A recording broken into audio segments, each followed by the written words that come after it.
Welcome back to ACDs HBCU's pre-drill show, where we are interviewing past and current band members of HBCU bands. And hopefully they can give you a little insight on what it takes to make it in their band. We got a very special show today. One of my homeboys, my player partners, and he went to my high school. He's from Atlanta, Georgia. He went down to FAMU, so we're going to be discussing what it takes to make it in the 100. We got Mr. JasonStewart in the house today. What's up, bro? How you doing? Man, everything good over here, man. Getting into the 100, man. We got to make sure, they know what it takes to be there, man. So I'm glad to have you, bro. No problem. My first question, man, what was it that got you into playing percussion and just playing in the band and doing music in general? Okay, so I'm a little older, from the older generation. I grew up in the 80s. I was like a teenager in the 90s. So if you remember those years, music and arts was part of school from like very early, elementary school. So me and a close friend of mine, we started playing drums. Basically, you can get in the band in the 4th grade. And so we both picked drums, just preliminary stuff, snare drum, you know how you rent a drum, and they give you the sticks. It's a million drummers in the class, and everybody eventually drop out, you usually got to stick with it. So we started, and at that age, it's mainly concert band, match grip, you know what I mean, playing a few little songs. It's a, basic level. And then we moved up from elementary school to middle school, played in the, like the symphonic band, concert band, that type of stuff, middle school. And then went to high school, of course, it was like marching band. Right. That's basically how we got started. And then, we just kind of stuck with it. Some people switched to different instruments, trumpet, stuff like that. Because, at that age, everybody want to play drums. So when it's too many drummers, they discourage some people from doing it, and they end up playing other instruments. But, me and my buddy, we just kind of stuck with it. And it just went from one level to the next level to the next level like that. Right. So give me some of your influences that made you say, man, I'm gonna stick with this. And was it a college band? Was it just a person, or what was it for you that made you just like, I'm sticking with this? This is what I want to do.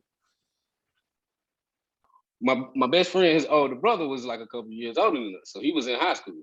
So you start going to the high school football games. We used to go to a Westlake game or Tri-City game or a Banneker game. So the district that we was in, we were headed to Banneker anyway. But during those years, you had magnet schools, different band directors, try to pull you in different directions based on who they knew at schools. You know what I'm saying? They were like, hey, you should go here, you should go there.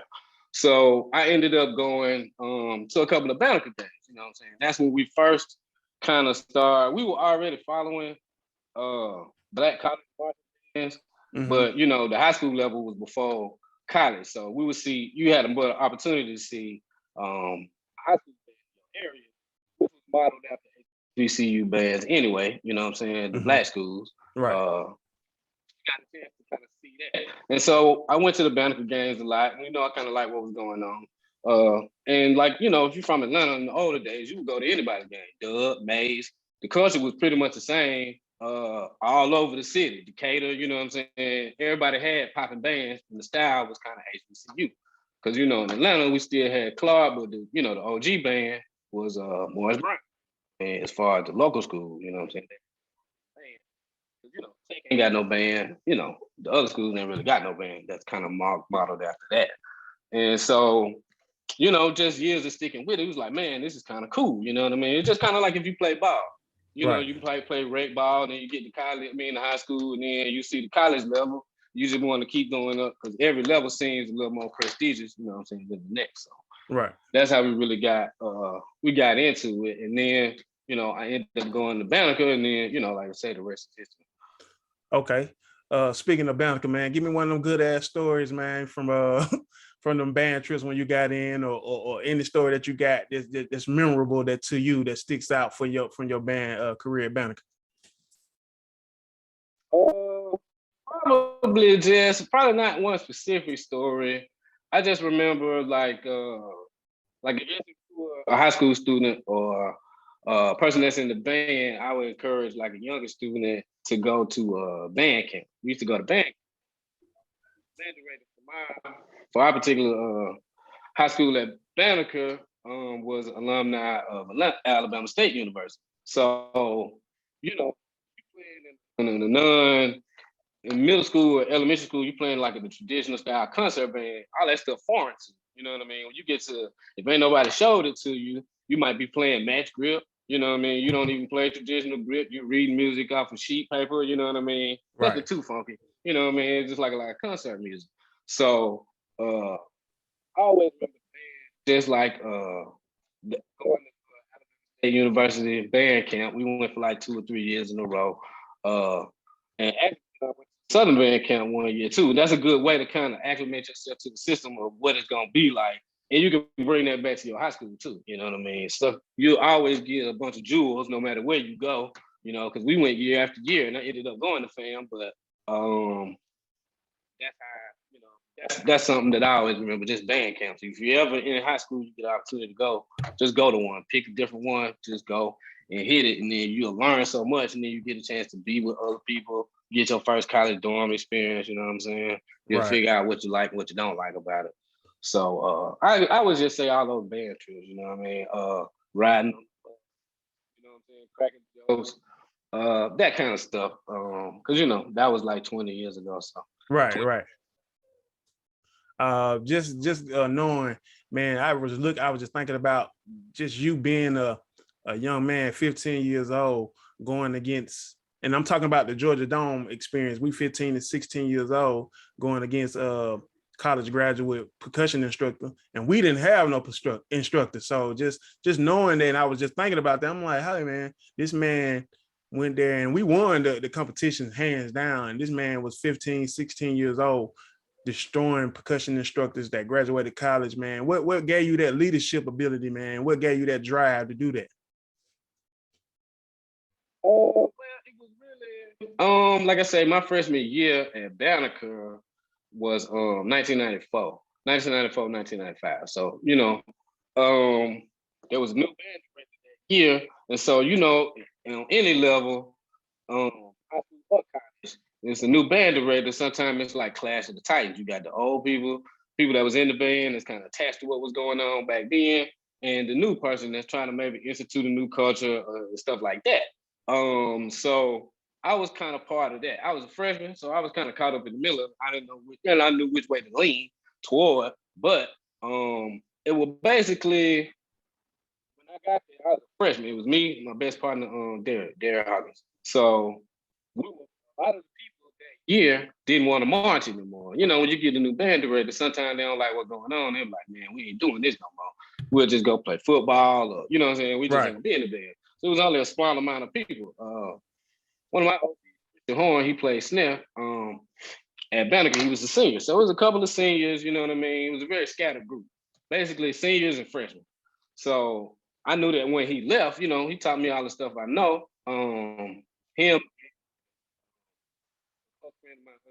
best priest, that's what I learned it from. So the whole thing was, I had never really been like in a leadership position, so to speak, you know what I mean? Because we had just learned. We were only 1 year into it, but we knew that 1 year was all we had. Everybody that played with us was going to be gone. So it was going to just be on me and my homeboy Derek. So it was really more so not so much out of fear. I just ain't want to let them down. You know, I knew that I had learned everything I could learn from them, as much as they could show me. You know what I'm saying? We had made it through the rift between band director. You know, we went on strike that year, all kind of crazy stuff. You know what I mean? So, but I learned what I learned. You know what I mean? And then we had to basically, I knew it was just gonna be on me and Derek, you know what I mean? So I was like, man, I don't want to let nobody down. That's really what it was about. I knew, you know what I'm saying, Christian was going to Morris Brown, you know what I mean? So he was already, you know what I'm saying, doing his thing. So I know he was gonna be checking for me, you know what I mean? Robert Gubiel, that's another one of my buddies, rest in peace. He was up there. So I had to check, you know what I'm saying? I knew that they were gonna be looking. So it was mainly just trying to make sure I ain't let nobody down. So I was like, well, we just got to try to be the best that we can be. If we are better, it ain't nobody on nobody but us. So, you know what I mean? As long as we do the best we can, we get some numbers up. We just kind of set a precedent of being on top of that we know best. Like, I came up, I played 94, 95, 96. So a lot of the stuff that we was playing, and all across Atlanta, we were playing a lot of stuff that came from Southwood to Drumline. Okay. Some of them guys, that know about that kind of stuff. A lot of those cadences, they were shared between different schools. Back when Harper was a separate school from Archer, they would have these kind of conglomerate things, but they would get together. It was still competition based. They'd get together, create and stuff like that. That was before my time, but there was a certain style of playing cadences. And you're still here today. Some of them, consider them beats, but you know what I mean? Mm-hmm. That was the culture. So a lot of people in Atlanta were playing the same type of, there was a shared kind of set of cadences, different, it was played differently. A lot of people play similar cadences because, in Atlanta, just like in a lot of stuff, people work together. People might beef, but all in all, you know what I'm saying? People work together and share experiences and learn from each other, That's back, when the old Atlanta parades, if you have a Morris Brown parade, kind of meet up at the park. That's back when drum lines used to challenge each other in the park, that kind of stuff, old school stuff. So that's really just where it came from, trying to keep what was going on, what we had learned, what we knew, keep it going, because everybody was like, oh, they're going to fall off, they're going to be sorry, all the good guys gone. So it was just about kind of keeping that thing going. Okay. Now, I know you mentioned Mr. McPherson, I think it was Southwood and Drumline. That's his name who started it? Well, he was a band director previously at Banneker before Young got there in 94, 95. I'm not sure if he was the actual band director of the Southwood to Drumline, because they did that multiple years before I got there. Like in the early 90s and stuff. Okay. But he was the previous band director at Banneker High School before. Okay. And just knowing that then he went to Morris Brown. So was Morris Brown like the thing in the city to model after your band after, or was it just was it anybody else that everybody else wanted to look at besides? I think it was Morris Brown and Fam at that time that was competing for the attention of the city. But was it that? Well, it was a couple of different schools. It just depends. Back then, certain bands traveled more than others. Like I grew up in the time of the Heritage Bowl, and that was like something major we used to do growing up. It was right around Christmas time. You get first. Southern was always in it. You know what I mean? Right. So, just like all the kids, you go, you try to get as close to them as possible. You try to sit by them as close as possible because everybody was scared to get by them. But that was, of course, you still had Morris Brown in the city of Atlanta. But, during those times, early 90s, SWAC was real heavy. Everything was SWAC influenced. Morris Brown wasn't necessarily in the SWAC, but they were the HBCU style band. Clark Atlanta too, but they were, they was like the homegrown school to go to, Right. Going out of town, you just put it down in Morris Brown type thing. But we were heavily influenced by Southern Jackson. At that age, during those years, the band culture was heavy. So you would go see anybody you could see. Jackson State, Alabama State, A&M, Southern, FAM. They didn't travel as much, you know what I'm saying? But whenever they came, you would try to, make your way to go see them. So it was basically, anybody that came up in them years, it was a hodgepodge. We was watching everybody, you know what I'm saying? Everybody had something funky going on. Prairie View, Tennessee State, what I mean? Everybody had a little something. So you would just watch all the black college bands. But during that time, SWAC was really, really dominant. They had a lot of high school. Just knowing, that's why I say it's an advantage living in the South, man, especially with these bands, because we get to see everybody. I mean, everybody rolled through Atlanta. Just knowing I'm living in Ohio now, man, it's just like Kentucky State of Central. And then, if they have a down year, then nobody's really having, nothing to watch. So, yeah, man, we did have that advantage. So it was like all HBCUs, really. Yeah, man. Going back to that dome, man, how did you prepare for that? And what made you prepare? I mean, I know, but just give the people what you had to do and what you had in mind as far as, because I think you created a style where now that is the style now. No, we ain't called nothing off. You just knew we gonna play this and we ran with it. And what did you come up with that style, man? What made you do that? Well, I think during that time, I can't remember too many of the schools that were in that band competition. Because I think it was like a drum competition. That year we didn't get into the actual battle of the bands, but you know they always had some kind of like pre-show. Right. Either they let other bands perform and then they think they had a drum competition. So I know it was like us, it was Westlake, I think Washington was in it, a couple of other schools. Grady, yeah. Grady. And you know, like I say, this might have been 95, 96. So it was a while ago. But I knew that you know, we had a lot of cases. Because I you know what I'm saying, 8 bars, 16 bars, running back, you know what I'm saying? So we had show cadences and marching cadences. But we knew, unlike you know, when you're in the park battling or you battling somebody at the end of the game, you know, you got a certain number of cadences, but it ain't no necessary specific time limit. So with this competition, we knew that it was just a showcase, basically, you know what I'm saying?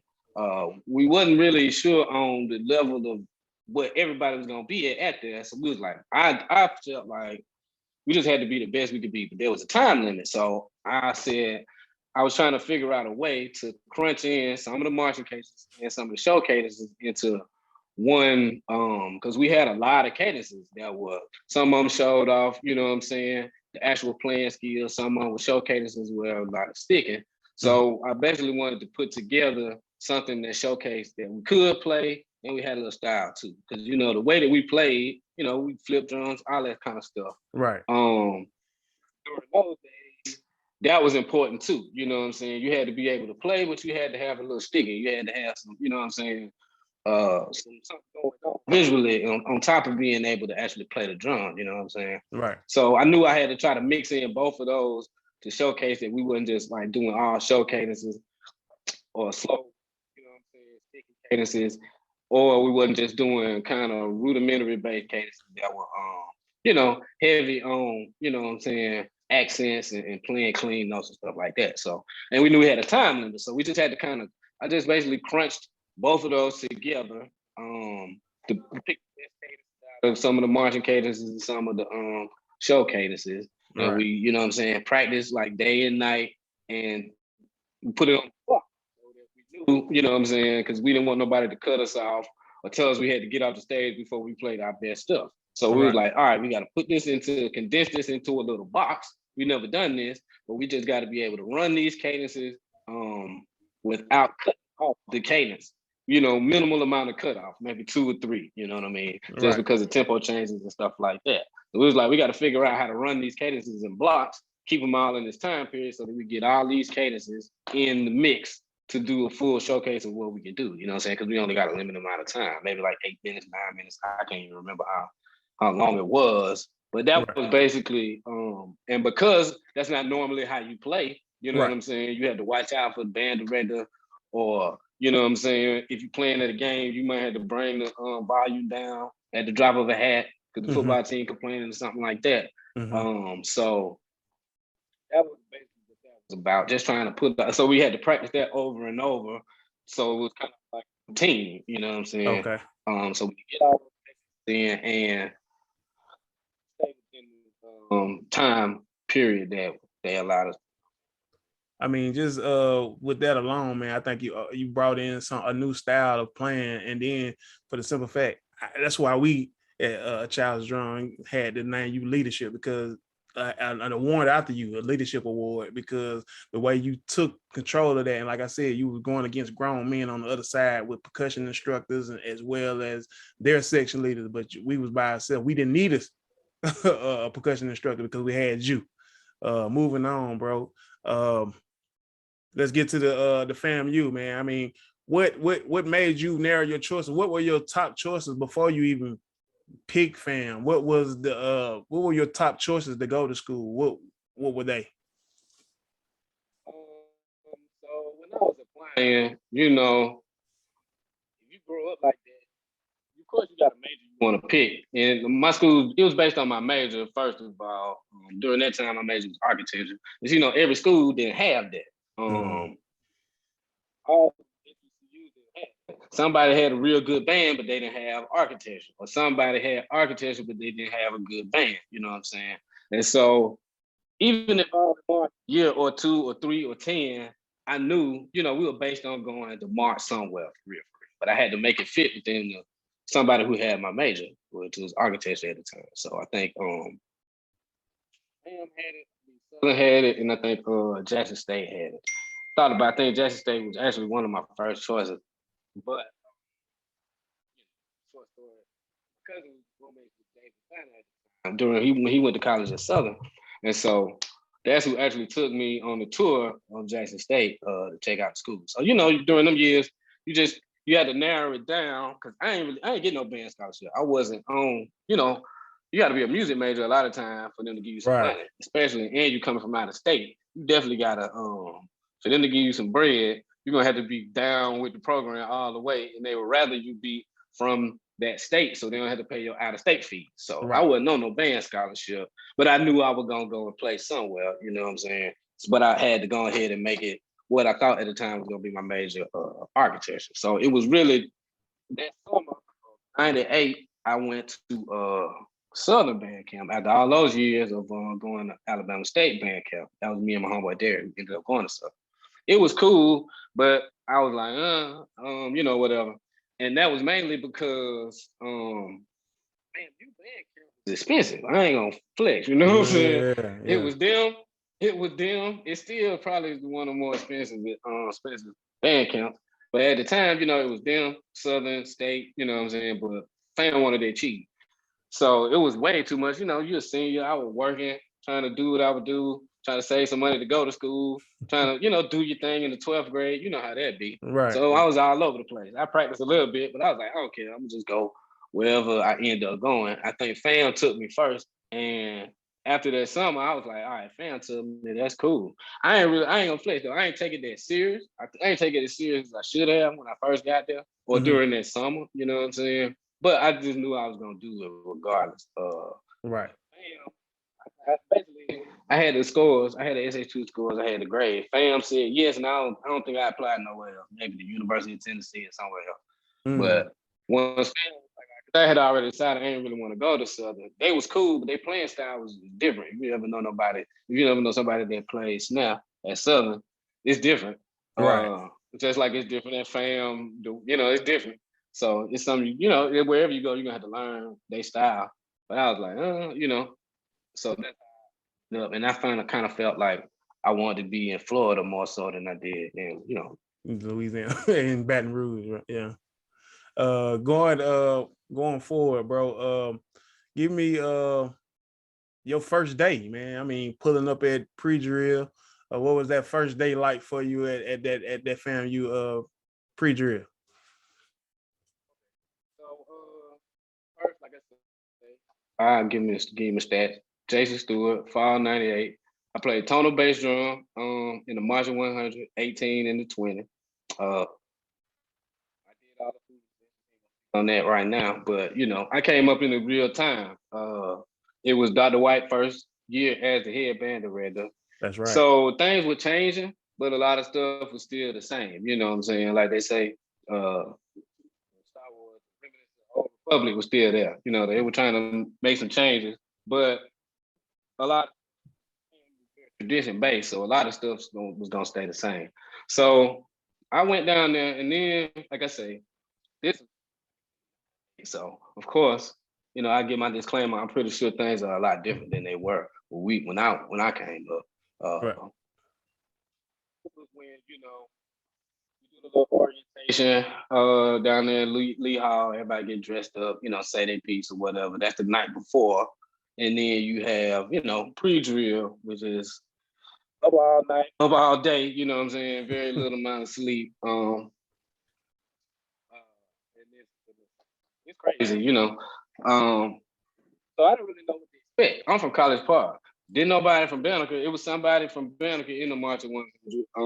A couple of people, actually, you know what I'm saying? And the first female tuba player, by the way. But I ain't know nobody. You know what I mean? And then, of course, you getting up for pre-drill, ain't nobody on the yard but people in the band. So, you know what I mean? Everybody in the 1 or 2 dorms, but you there way early, way before school start. You know what I'm saying? So I ain't know nobody. It was a very different experience. I ain't know nobody. You don't know nobody till you get there. Right. One of my And my freshman brother, Rashad Watson, you know, he was from College Park. We didn't know each other. He went to Westlake, rival school, but we, you know, we knew each other in passing. We didn't even know each other like that. So I didn't know nobody. So I'm green. I just, you know, go the first day, do what I'm supposed to do, figure, you know what I'm saying, figure it out. And then, you know, how pre-drill go. You got Right. this, Just walk us through a day. My fault. I don't mean to cut you off, but walk us through a day, bro. What time did y'all have to get up, be out there? You know, freshmen got to be there 15 minutes early. But what time did y'all have to be out there and walk us through a day, and what time did y'all end? Like I said, this is 1998, so you know what I'm saying. This is a disclaimer. Ain't nobody, you know what I mean. This is what I remember. My memory's a little foggy, but you know what I'm saying. This was, you know, you went to state. These were all day or all nighters. You know what I'm saying? Yeah. Practicing all day long to like 11 or 12 at night. And Right. then this was their first week, because this is how you weed everybody out there. Hundreds of people out there. You know what I mean? On all them different instruments, flags, or whatever. And so, you know, everybody think it's player the first day. You know what I'm saying? You done practiced all day before. It ain't nothing. You go to lunch, y'all. You know, they tell you don't drink nothing but water. They're drinking high C and soda. You know what I mean? So, you know, everybody Gucci the first day. Some people quit the first day or whatever. You know, it's just hundreds of people out there. And it's 100 plus off the rip. You know what I mean? A regular day in Tallahassee is like 101. It's nothing for it to be over 100 degrees on a regular basis every day. You know what I'm saying? So, but you know, everybody was bopping around, having a good time, or so to speak. You know, it was a shock, but everybody made it for the first part through their first day. Okay. But you know, so you know, all right, you practice all day, you go to lunch, practice some more, go to dinner, go to, you know what I'm saying, practice some more. So you're like, this is the first hard day. But you gotta get back up at 5. You know, you gotta be there at 5, you know, drummer gotta be there at 4 type thing. You know, you always had to be early. You had to meet each other to be somewhere, You know what I'm saying? You couldn't pull up and separately, you know what I'm saying? That ain't how it was down there. Y'all had to be together type thing. So the second day, you're like, all right, I'm kind of tired, but you know, it's all right. But then you got to wake up and do it again. Now when the flies start dropping, you know, everybody just start dropping off. All them folk that you seen that first day, that second day, that third day, I'm talking about they gone. You know what I mean? In your section, out of your section, it get kind of hard. You like, man, I don't know about this. You know what I'm saying? That kind of thing. And this fam, when it was 300-400 people, so imagine how many people that didn't make it. Right. So, you know, pre-drill, they don't let everybody out there. It's just only select as far as the instructors, you know what I'm saying, who teaching you and doing the preliminary stuff. Right. You got to be on the list to be out there because it'll get crazy. So, you know, they got a select amount of people, you know, the people that they trust, to just because it's a weeding out process. So everybody gonna be out there, but you know.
Good morning, Trump, bitch.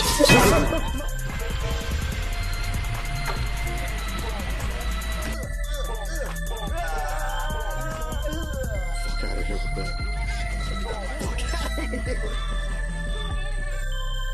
Give me that after that third day, man, where you ready to pack it up and go home. What was your feeling on it? Oh, so well, you hold it together or whatever, and that's always something I know everybody experience. When all y'all finish the deal and y'all sitting around talking, and somebody be like, "Man, did y'all ever think about quitting?" Because at fam, you got the best of the best. You got people who think they're the best and people who are the best, and it's just the people at your freshman class that's coming in with you. Most people came from whatever school they were. They were sexually, you know what I mean? They had these awards. They knew some people, yada yada yada. But everybody was basically the best of the best out there. So that was, you didn't want to quit, but you seriously thought about it. Anybody that came up in the hunting back in them days, they lying to you if they told you that they didn't at least think about quitting one time. As good as you was, it's like a humbling experience. It's like one of the most, hardest, and also one of the best experiences of my personal life, period. Right. One of the hardest things I ever went through. But they lying to you, they tell you that they didn't at least cross their mind at least one time. You gonna tell yourself, man, I ain't come down here for this. I can't have to get an education. You're gonna say all kinds of stuff, talk yourself out of it. Right. But you know what I'm saying? You got to just stay down with it. Some people, you know how it go. Some people make it that first week and drop. Some people make it the tree shake and drop. Some people get the uniform and drop. Some people make it through halfway through the year and drop. It's hard.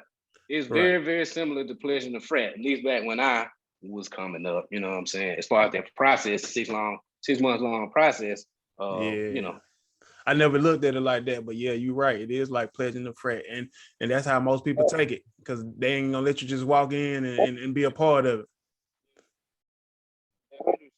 Different, man. You know what I'm saying? Because I'm from College Park, so we ain't really have, we still studying other HBCUs. We check out Morris Brown, but we wasn't going up to band camp and playing with them all the time. Right. We were just catching the hodgepodge from everywhere. We was in high school. We went to so many different band camps that we picked up so many cadences from other cities that nobody in Atlanta was playing. We was playing ASU cadences. We were playing Southern cadences. You know what I'm saying? We were learning from people that actually went to the school.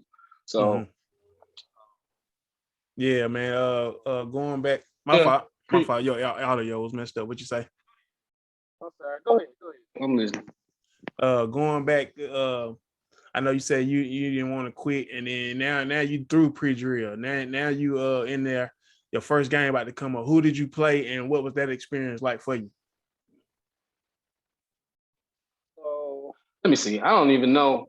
I can't remember if our first game was a home game. My first game was an away game, but I say one of the first very memorable games was an away game. Okay. And the school that you didn't expect to kind of. They wasn't really just bossed up, you know what I'm saying? But they was all right. I can't remember who it was. I don't think it was Alcorn State. I don't want to misquote nobody. But anyway, it was an away game. You know anything about away game. You still don't really know nothing. It depends on how far y'all done got, because pre-drill all the way to the first game, it's a long time. You know what I'm saying? Right. It's like 4-6 weeks, something like that. You know what I'm saying? With pre-drill, and then when school start, and you got excuse me. You got a little time to pick up on stuff, but not a whole lot of time. It take a whole year to learn. Just like I said, it take a whole year to learn all that stuff, and even more, to be totally honest. Right. Before you get good at it. But so the whole session only know so much. You know what I'm saying? They mad because they didn't get a chance to teach you all that stuff. They know you don't know the stuff. But luckily, we wasn't playing nobody real heavy that year, that game, and it was a away game, because fam. We don't always travel like that. We ain't coming to everybody game. Right. It's a lot of us. And that's what people don't be, people think we being bougie, you know what I'm saying? Something like that. But like, bro, it's like 6 buses, 8 buses, 2 U-Haul trucks. You fill up a whole hotel. You know what I'm saying? That costs a lot of bread to travel like that. We like circus, bro. There's a lot of us. It ain't, you know what I'm saying? If some people just can't accommodate that amount of people. You know what I'm saying? So, but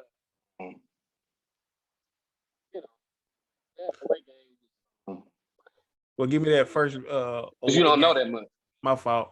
Give me that first away game, that bus ride, man. What was going on? I know it get crazy on that bus ride, but like my first bus ride, I think we went down to New Orleans. We went to Baton Rouge, face Southern, but we on the bus holding up the bus the whole 5-hour trip, but we getting drinks and stuff from our upperclassmen. So give me the how was that first ride for you? Well, unfortunately, I can't get too specific about the bus. You know what I'm saying? Right. Just for certain reasons. You know what I mean? Right. But but it was difficult. I say, but that's just the totality of the whole Marching 100. Like I say, that experience was definitely difficult. It was something that it wasn't, you know what I'm saying? It wasn't no big deal. It was, I say it was different. You know what I mean? Mm-hmm. So, if you're in high school or something, the trip is a party. You know what I'm saying? They might be hanging out. There's some girls on the bus. It was just like everything at FAMU is steeped in tradition. So it's a learn. A lot of people like they had this negative connotation about hazing, but people will tell you a lot of mental. It's not really physical. It's learning. It's about rewiring the way you think about things. It's about learning how to share with other people, how to navigate your way through some difficulties or some problems. Thinking, you know what I mean? And so that what really was. That's what I take away from it. That's my memory of it. Like, man, this is some weird. But at the end of the day, everything got a reason behind it. You know what I'm saying? Right. The longer you go through the season, people like, man, why do they got us doing this? This is so crazy. You know what I'm saying? Right. It's so silly. What is this? You know what I'm saying? But the more you do that stuff, you realize it's got a bigger meaning to it. You know what I mean? Right. Like I say, it's a learning experience. It's a lot. It's culture shock too. This Florida. Yeah. So they do, and then you got to realize, you got all right, the people in the band gonna be from Florida. Like I said, I'm from College Park. I'm from Atlanta. So Atlanta they still only, during that time, compromised a small chunk of a significant chunk, but a small chunk as far as total amount of people from where they was from. Atlanta was on the map, but we wasn't the majority of the band. You know what I'm saying? We come from Atlanta, so that's East Point, College Park, Decatur. You know what I'm saying? Lithonia, Swats. So you go to Florida, it's all kind of places you ain't never heard. Jacksonville, or you never been to Jacksonville, Orlando, Miami, Fort Lauderdale, Palm Beach. You meeting all type of people from Florida. You know what I'm saying? It's different. It's different, and so they share that commonality from being from Florida. So you really kind of gotta, we are the same because we're from the South. Right. But being from Atlanta and your culture is different, and especially the stuff that you played in college. I mean, in high school. The stuff that Atlanta bands, you know what I'm saying? People before to tell you it's just like the inner city. The high schools, from wherever you come, they kind of model themselves after the dominant marching band in that state or that city. So if you in Baton Rouge, a lot of the high school bands gonna sound like Southern. You know what I'm saying? If you're in Mississippi, a lot of the high school bands, they're gonna copy their show. They're gonna be styled behind Jackson State. So a lot of the people were very, very, very familiar with FAM. You know what I'm saying? People, mama, daddy, grandmama, granddaddy went to FAM. Granddaddy was in the 100. Grandmama, you know what I'm saying? It's like that. Right. So they've been ready to go since the 5th grade. You know what I'm saying? From down there, they've been ready to go to March in the 100. They've been watching them their whole life. Right. As opposed to us, we were watching everybody. So we were trying to figure out where to go. As opposed to knowing where we're gonna go off the rip, you know what I mean? Right. Give me that. I know you. After that first game, I know it was a big game. After that, what was that experience like? Who did you play for that first big game that you saw? Like, hey, this is one of our rivals. Who was that school? During that time, I think that year we played Jackson State with one of the, because we were in the MEAC at the time, right? So we wasn't. Unlike now, we wasn't going at it with the heavy hitters. We see them every once in a while. Who was just BCC, Jackson State, we played that year. Played at the Dome every once in a while. Mm-hmm. So the Jackson State was that was a cool game, you know what I'm saying? We was there at their away game. Okay. I remember them, and you know what I mean? Of course, it was their home game, so they got to play a little more than us. But it was always a respectful battle because we didn't get to see them like that. Mm-hmm. They wasn't on the schedule every year. Unlike BCC, we play BCC every year. Right. Me actually wasn't necessarily a powerhouse as far as HBCU bands at the time. Mm-hmm. Everybody was jumping in the SWAT, you know what I mean? Mm-hmm. Hence why they in the SWAT now, it makes more sense. Right. Our first games. And that was cool, you know what I'm saying? They did their thing, we did our thing, and then I think we played songs back and forth because, we be having to get on somewhere. And then as far as cadences go, Doc James don't do a lot of that back and forth. 2, 3 max, and it's over for us. It's just that ain't his swag. So you know what I mean? Okay. That ain't, that ain't how. And if you notice that now, you ain't gonna play too many games outside. Fifth quarter type thing. I know it's something they getting acclimated to. But in my day, we weren't finna go back and forth too many times. That's just, that's just how it was. All right, man. Give me that that background on the world's famous duck mouth and the cadences that Fam brought to the game, because everybody, they can put out a Fam cadence, man. What were the stories behind that when you learned, or is that something you can share with us? I share a little bit. Well, a lot of the cadences, of course, you got to be there to know, but they're named after the people who passed on. Those cadences don't get made up like that. You know what I mean? Ain't no new cadence through that like that. Maybe so more so now. You know what I mean? But like I say, the 100 in particular is steeped on tradition. It's a very rich tradition as far as the cadences, why they play them, why they still play them. There's a reason why. And it's like that with a lot of black cars and marching bands. That's why at 30 years later in the alumni band and not miss a beat, because some of that stuff you played way, way back then. But cadences don't get made up like that. And that's why you hear those cadences, those gonna forever be there. Okay. Because they got a meaning to them. Duck mouth.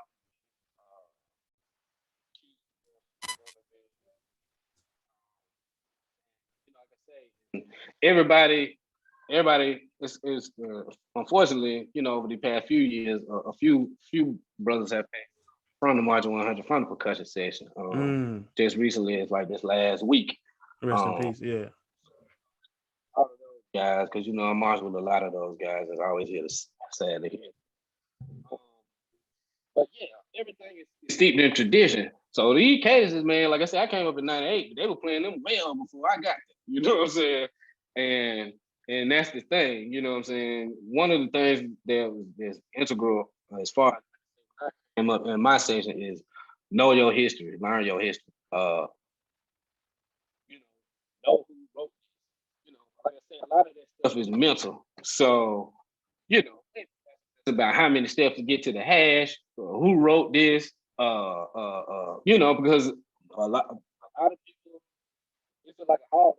You know what I'm saying? When people start showing up, who this is. This guy did this. This guy was the first guy to shake the tree, and you know what I'm saying, like this. Or this guy helped create so and so and so.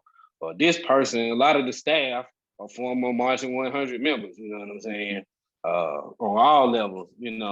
Including the so. They keep up with the times, but also that old stuff is always going to be ingrained into what we do. And then, like I say, that's the link between everybody.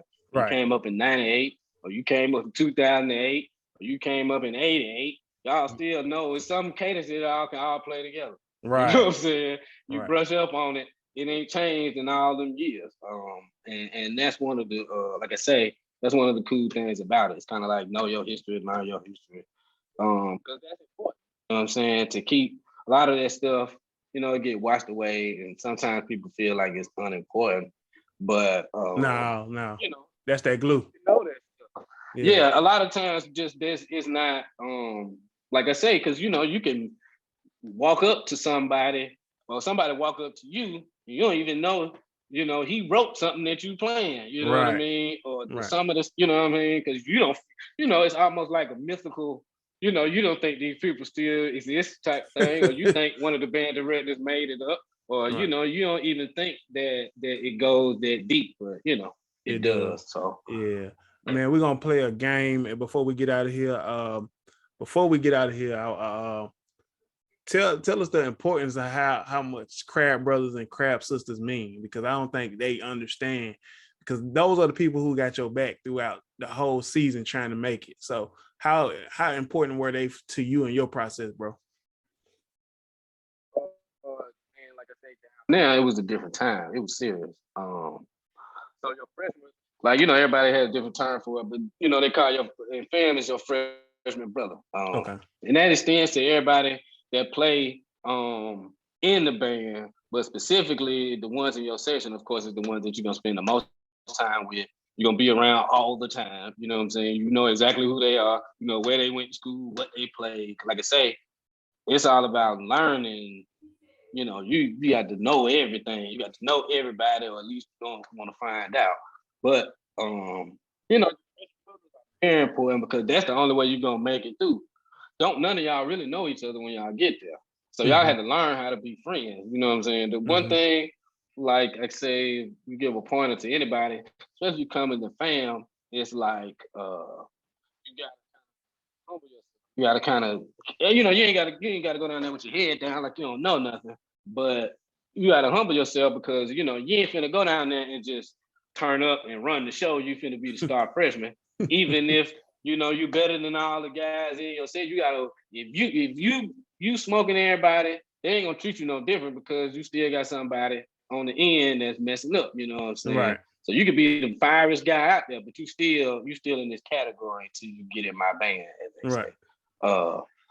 But your freshman brother is the only way you're gonna make it through that thing. You know what I'm saying? This is who you're gonna have to share a room with a lot of the times on them trips. You're gonna share shit on the bus with. You're gonna have to borrow some clothes. You're gonna have to borrow some money. Y'all gonna have to eat together. Y'all gonna have to figure out this task like Puffy and the Cheesecake. You know how that stuff go.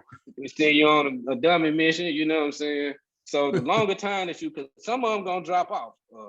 And that's the crazy part. You know what I'm saying? That's another thing I say. If you go into the hunting, don't quit. That'd probably be the only thing you might regret. And in my day, they come up and quit and do it again and quit. I mean, some dudes do it'd be 2 and 3 years in a row they would come up there and quit. You know what I'm saying? Because you had to start over every time. You ain't do it all the way. You ain't cross the field. Game. You had to start over straight up. You know what I mean? I'm pretty sure, like I said, that's a disclaimer. I'm not sure if it's like that anymore. But nah, bro, you had to start over. So and the cut in, man, them same people 10 years later claim they are part of the hunt. Yeah, it happens every time. Because they think don't know about it happens every time. It happened recently with us. But don't quit, you know what I'm saying? Because you don't want to have to start over. Most people don't have the guts to start over. Back then, they would start over. But don't give up, because the only way you're gonna make it is with your homeboy. Like I say, this 24 years old later, and I still one of my best homeboys, my freshman brother from that year. You know what I'm saying? One of my best friends.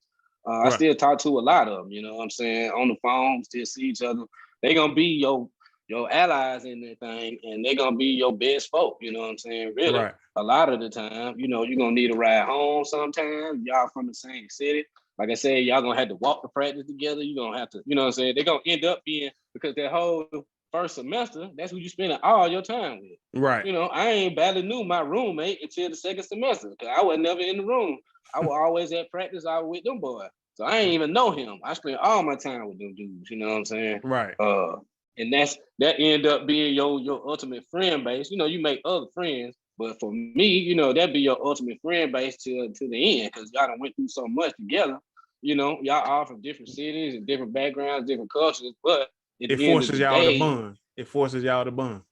Yeah, it forces you, because you be like, man, I don't know about this dude, or I don't know about that dude, or it all comes together if you ain't gonna have a choice. You know what I'm saying? By the end of it, you're gonna have to, you know what I'm saying? You're gonna have to be down. You know, the ones that gonna fall off, they're gonna fall off. But you stay down, you know, you're gonna look around and you're gonna see who really, really left. Right. And that's your fault, you know what I'm saying? All right, we're gonna get into this game, man. So it's just to see how much you know about your university, man. A couple of questions. First question I got, man. What year was FAMU founded?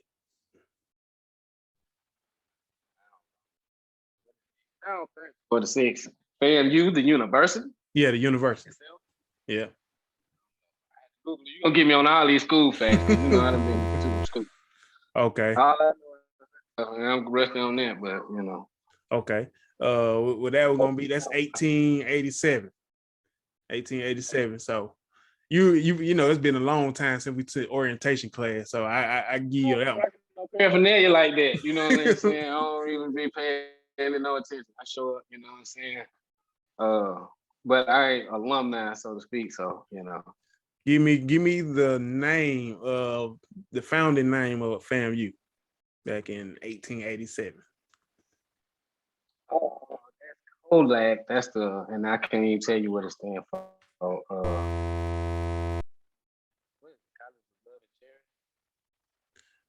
We got it say now it could be wrong because it's Wikipedia, but it say State Norman School for College of Color Students. What'd you say? You can have these FAMU alumni folk on Facebook on my head, man. I don't be knowing nothing but what I know now. Let me see. Now the last thing I got for you. I'm finna be 0 for 3 on this, man, like Jeopardy. Go ahead. No, this one shit. I know you should know this one. Now just give me a little stanza of the alma mater. Give me a little bit of that. I don't remember it no more. We used to be playing. We used to play it and sing it, but I wasn't singing no alma mater. Yeah. We were making up our own words. We were making up our own words. We used to have to learn that. Don't flesh me though. We did used to have to learn all of that stuff. All of them words in them songs. I don't remember none of them songs though. Right. You know, it's seen that at convocations and stuff like that. But before we get out here, man. That one too. Don't worry about it. Before we get out of here, man, wrap it up. Tell it what it's gonna take to make it in 100, bro. Okay, so to make it in 100, man, definitely gonna have humility. You know what I'm saying? You just gotta realize it's like the NFL. Everybody good, and you know them boys been out there already. So even no matter how good you are, you ain't going to get before. It don't matter. You don't know nothing. You know what I'm saying? You got to learn. So definitely, you know what I'm saying? You just got to humble yourself for the experience because it's all about being together. You know what I'm saying? That's key number one. Learn your people. As far as like when you get there, your freshman brothers, they might not be there, at least within your session. You know what I'm saying? They don't make you do it. You're gonna need to do it. Mm-hmm. Learn your people, you know what I'm saying? Who your people are in your session, and then learn your history, learn your OGs. Cause like I said, you know, they still probably got some of the tricks and trades that's still there. But you know what I'm saying? You gotta learn who people are. You know, you ain't got to be, you know, it's always gonna be somebody who, yeah, you know who I am. Like, I don't really post to know who you are, but I guess I should. You know what I'm saying? Right. But, you know, definitely to learn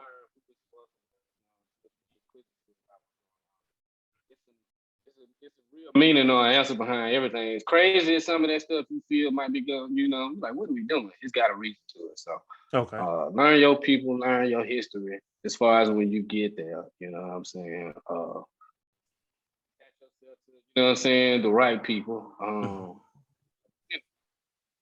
know, look for some allies as far as people from your city or people from your school that may have come up in the band before, you know what I'm saying, to give you some tips or some pointers. Like I say, my experience is dated, you know what I mean? But I know it's still, you know, they gonna keep it 100 down there, so it ain't too far off of as far as the standard of, you know what I'm saying, marching and playing, you know what I'm saying, being on top of your jive, as they say down there in the talent. That's still gonna remain the same. Okay. All right. Well, man, you want to give the people what you're doing now, man, since you've been out of the 100, man. What do you do? What you got going on? Give them your business, everything that you got going on. Okay, so I'm a visual artist and graphic designer, man. I went back to school for graphic design like in 2014. I've always been a visual artist. So I do multiple mediums: charcoal, graphite, acrylic, oil paintings. Of course, I do graphic design, logos, flyers, stationery, package design. Basically, I'm an all-out artist. Website, name of my line. I've been doing apparel for a long time, hand painted apparel, stuff like that. It's ATL Originals. You can find me on like Instagram at like JasonS559. I got an ATL Original page and but basically, yeah, I'm a freelance graphic designer and visual artist. Pretty much, I ain't gonna say there's nothing I can't do, but you know, depending on what it is, I've been doing art since I was about 6, 7 years old. So you know, I'm kind of experiencing a lot of different mediums as far as visual art. So if you need paintings for your home, you need some graphic design, some logo work, some, you know what I'm saying, some deliverables for your business. And did you have the website up yet? It's coming. Okay. Like I said, you can still find me on Facebook, and I'm at JasonStewart. 559. The old 559. TL Original. Yeah. Easy set of numbers to remember. Right. Easy set of numbers to remember. Okay. So, yeah. All of that type of, all those type of ways. Man. Well, man, I appreciate you. My fault, bro. I appreciate you stopping by, man, getting us the game, what it takes to be in 100, bro. We can't thank you enough. No problem. Shout out to the Marching 100, Fall 98, all the organizations within and outside of the Marching 100. Shouts out to the Red Dogs. Shouts out to College Park. Peace. Yeah, for sure, man. Like I always say before we get out of here, right on to the real, death to the fakers, and we out.